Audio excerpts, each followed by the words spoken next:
Hi உறவுகளே, நாங்க தான் உங்க அம்மாவின் angels vlog. Kiruthika love you all. என்னடா ரெண்டு பேரும் 4:30 மணிக்கு இங்கே கிளம்பிட்டோம் பாத்தீங்களா? இந்த ட்ரெஸ் உங்களுக்கு பிடிச்சிருந்தா இல்ல கமெண்ட் பண்ணுங்க. ஏன் ட்ரெஸ் நான் காமிக்கணுமா? இந்த ஏன் ட்ரெஸ் நான் காமிக்கிறேன் பாரு. என்ன ட்ரெஸ் பிடிச்சிருந்தா ரெட் கலர் ஹார்ட் கமெண்ட் பண்ணுங்க. ஏன்னா இது வந்து மெரூன் கலர் ஹார்ட் இருக்கான்னு தெரியாது. அதுக்காக தான் நாங்க எங்க இப்ப நல்லா பலன்னு கிளம்பிட்டோம்னா அது சொல்றதுக்கு தான் இந்த அக்கா இருக்காங்க. சொல்லுங்க, நம்ம எதுக்கு போறோம்? என் ஃப்ரெண்ட் வந்து ஏஜென்ட் மட்டும் அதுக்கு வந்து தண்ணி ஃபிக்ஸ் பண்ணிச்சு. அதுக்கு தான் கிளம்புறோம். எங்க அம்மாவே ரெடி ஆயிட்டாங்க. அம்மா இங்க பாருங்க, பாத்தீங்களா பூவு படுது. எங்க அம்மா சும்மா சூப்பரா நல்லா மங்களகரமா ரெடி ஆயிட்டாங்க எங்க அம்மாவும். நானும் அதுக்கேற்ற மாதிரி தான் எல்லோ கலர்ல ரெடி ஆகிருக்கேன். இன்னைக்கான லூட்டி எல்லாம் என்னன்னு வாங்க கொஞ்சம் கொஞ்சமா பார்க்கலாம். நாங்க வீடியோக்குள்ள போலாம். ஓகே, நாங்கள் 3 பேரும் இப்போ நாங்கள் ரெடி ஆகிட்டோம் ஃபங்க்ஷன் போகிறதுக்கு. சின்ன பாப்பாவை காணான்னு பார்க்குறீங்களா? நான் தான் போய் வண்டி எடுப்பேன் கேட்ட விட்டு வெளியிலன்னு சொல்லி முன்னாடியே போயிட்டா. அதனால் நாங்கள் 2 பேரும் பாய் சொல்லிட்டு கிளம்பிட்டோம். வண்டியில் வந்து பார்க்கிங் தேடி எடுக்கிறதுக்குள்ளே வண்டி பார்க்கிங் கண்டுபிடிச்சி ஒரு வழியாக பார்க் பண்ணிட்டு வந்தால் பஸ் ஸ்டாண்டில் பஸ்ஸை காணோம். பஸ் வேறு எங்கே நிற்குதுன்னு தெரியல. இந்த பஸ் ஸ்டாண்டுக்குள்ளே நாங்கள் இப்போ தான் ஃபஸ்ட் டைம் வந்தோமா, அதனால் பஸ்ஸை பிடிச்சி பஸ்ஸில் ஏறினாக்கா பஸ்ஸில் சீட்டு கிடையாது. எங்கடா சீட்டு ஏதாவது ஒரு சீட்டாவது இருக்கான்னு பார்த்தா சுத்தமாக சீட்டில் ஃபுல் க்ரௌடாக இருக்குது. எங்களுக்கு வேறு பஸ்ஸில் ஏறி பழக்கம் இல்லைங்க. நாங்கள் எங்கே போனாலும் 2 வீலர்லேயே போய் பழகிட்டோம் ஜாலியாக ஃப்ரீடமாக. இது க்ரௌடில் ஏறி நின்னது கொஞ்சம் அன்கம்ஃபர்டபுளாக தான் இருந்துச்சு. வேறு வழி இல்லாமல் அது கொஞ்சம் லாங் டிஸ்டன்ஸு, அதுவும் இல்லாமல் ரிட்டன் வரப்போ அது ஏரியா கொஞ்சம் அவுட்ரு ஏரியா, வில்லேஜ் மாதிரி இருக்கும். 2 வீலரில் தனியாக வர முடியாதுல்ல, பிள்ளைங்களை கூட்டிகிட்டு சேஃப் கிடையாதுல்ல. அதனால் பஸ்ஸில் போயிட்டோம். பாருங்கள், ஆறெல்லாம் தாண்டி போயிட்டுருக்கோம். 6 ஏரி குளம் எல்லாத்தையும் தாண்டி போயிட்டுருக்கோம். இந்த பக்கம் வந்து ரொம்ப நாள் ஆச்சு. எல்லாம் ஜாலியாக வேடிக்கை பார்த்துட்டு வராங்க. பாப்பா பாருங்கள், ஒரு இடம் கூட கிடைக்கலாமா அப்படிங்கிற ஒரு வழியாக வந்து இறங்கிட்டு அது புது ஏரியா, 4 ரோடு இருக்குது. எந்த பக்கம் போகிறதுன்னு தெரியல. அப்புறம் வீட்டுக்கு ஃபங்க்ஷன் வீட்டுக்கு பொண்ணுக்கு ஃபோன் பண்ணாக்கா ஆள் அனுப்புகிறேன்னு சொன்னாங்க. அப்புறம் ஆள் அனுப்புனதும் நாங்கள் நேராக அவங்க வீட்டுக்கே போயிட்டு பார்த்தீங்கன்னா உள்ளே போகக்குள்ளேயே கரண்ட் இல்லை. வீடியோ ஆன் பண்ணிகிட்டே போனோம், கரண்ட் கிடையாது. அப்புறம் இருட்டிலே போய் பொண்ணை பார்த்துட்டு வந்து கரெக்டாக பொண்ணை பார்க்குறதுக்கு உள்ளே அடி எடுத்து வச்சோடனே கரண்ட் வந்துடுச்சு. கரண்ட் வந்த கேப்பில் நாங்கள் செல்லை அதுக்கு முன்னாடி இருட்டாக இருக்கேன்னு ஆஃப் பண்ணிட்டோம். அதனால் போன உடனே பொண்ணை பார்த்து எடுக்க முடியல. அதுக்கப்புறம் இங்கே சீட்லாம் சேர்லாம் போட்டு வச்சுருந்தாங்க. எல்லாம் கேமராலாம் ரெடி பண்ணிட்டு ஸ்டேஜ்லாம் ரெடி பண்ணிட்டு இருந்தாங்க. சரி ஓகே, வந்து ஃப்ரீயாக உட்காருமே காத்தோட்டமான்னு சொல்லிட்டு வெளியே வந்து உட்காந்தா மோளக்காரங்க வேறு டம்முன்னு மோளை அடிச்சுட்டு காது வலி தாங்கலை, தலைவலி தாங்கலை. இங்கே பாருங்கள், என் சின்ன பொண்ணு அவள் ஃப்ரெண்ட்ஸோட ஃபங்க்ஷனுக்கு வந்ததுக்கு ரொம்ப அவளுக்கு சந்தோஷம் தாங்கலை. அதுவும் இல்லாமல் இன்னொரு ஃப்ரெண்டு வேறு வந்துட்டா கூட அவளுக்கு கம்பெனிக்கு. அதனால் மேடம் எங்களை கண்டுக்கவே இல்லை, கொஞ்சம் கூட எங்களை பற்றி கவலையே படலை. அவள் ஃப்ரெண்டை கூடிய தான் சுற்றிட்டு இருந்தா. இவ கூட நிற்கிறது, அதுக்கப்புறம் போய் அந்த ஃப்ரெண்டு ஃபங்க்ஷனுக்கார ஃப்ரெண்டை போய் பார்க்குறது, அவளுக்கு மேக்கப் போட்டாங்களா அப்பப்போ போய் எட்டி பார்க்குறது. பாருங்கள், பெரிய மனுஷங்க 2 பேர் கதை பேசுகிறாங்க. நாங்கள் சின்னவங்க 2 பேரும் உட்காந்து வேடிக்கை பார்த்துட்டு இருக்கோம். கோலெல்லாம் போட்டாங்க. பொண்ணு உட்கார வைக்கிற இடத்துலாம் அலங்காரம் பண்ணிட்டு இருந்தாங்க. இங்கே பாருங்கள், காஃபி கொடுத்தாங்க. நானும் பெரிய பொண்ணு காஃபி சாப்பிட மாட்டோம், அதனால் வேணாட்டோம். என் சின்ன பொண்ணு காஃபி சாப்பிட்டுட்டு இருக்கா அதிசயமா. உட்காந்து அவங்க பாட்டுக்கு பேசிவிட்டு அவங்க கதை பேசிகிட்டு இருந்தாங்க. அப்புறம் அவங்க அம்மாலாம் வந்து நம்மளை இன்வைட் பண்ணாங்க.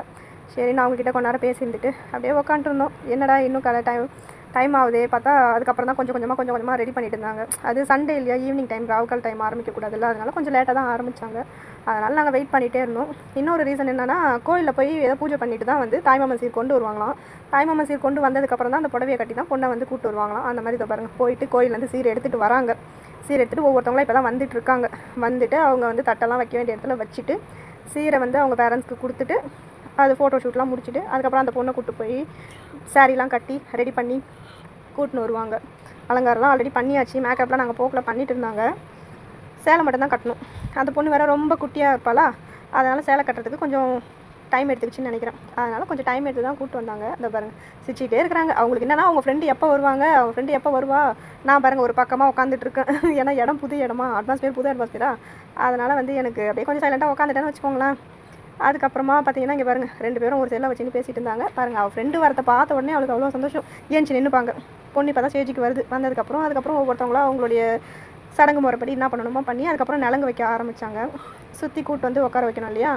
ஆக்சுவலாக அவங்க தான் அத்தைன்னு நினைக்கிறேன். ஏன்னா மாமா அத்தை அந்த முறையில் இருக்கவங்க தான் வந்து உட்கார வைப்பாங்க.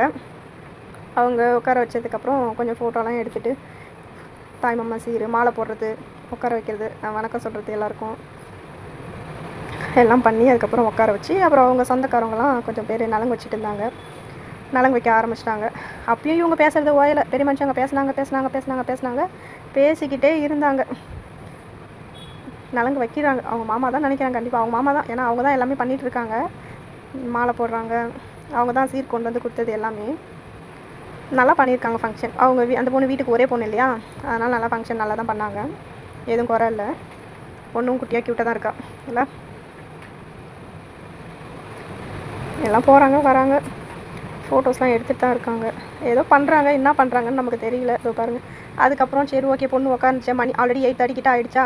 சரி நலங்கு வச்சாங்கன்னா ஒரு 4 பேர் நலங்கு வச்சேன், நம்மளும் வச்சுட்டு கிளம்பிடலாம் அப்படின்னு சொல்லிட்டு நானும் ஏஞ்சி நின்னேன். அதுக்கப்புறம் அவங்க சொந்தக்காரவங்களாம் நலங்கு வச்சுட்டு இருந்தாங்க கொஞ்சம் கொஞ்சமாக. அவங்க நலங்கு வைக்க ஆரம்பித்ததும் உடனே அவங்க அம்மா வந்து எண்ணெய் கூட்டிகிட்டு போயிட்டு வைக்க சொன்னாங்க. வாங்க நீங்கள் வைங்க அப்படின்னாங்க. அதுக்கப்புறம் நானும் நலங்கு வைக்க ஆரம்பிச்சிட்டேங்க. எனக்கு நலங்கு வச்சுலாம் பழக்கம் கிடையாது. ஏதோ எனக்கு தெரிஞ்சது சந்தனம் பூசி குங்குமம் வச்சு ஆழத்தை கரைச்சி வச்சேன்.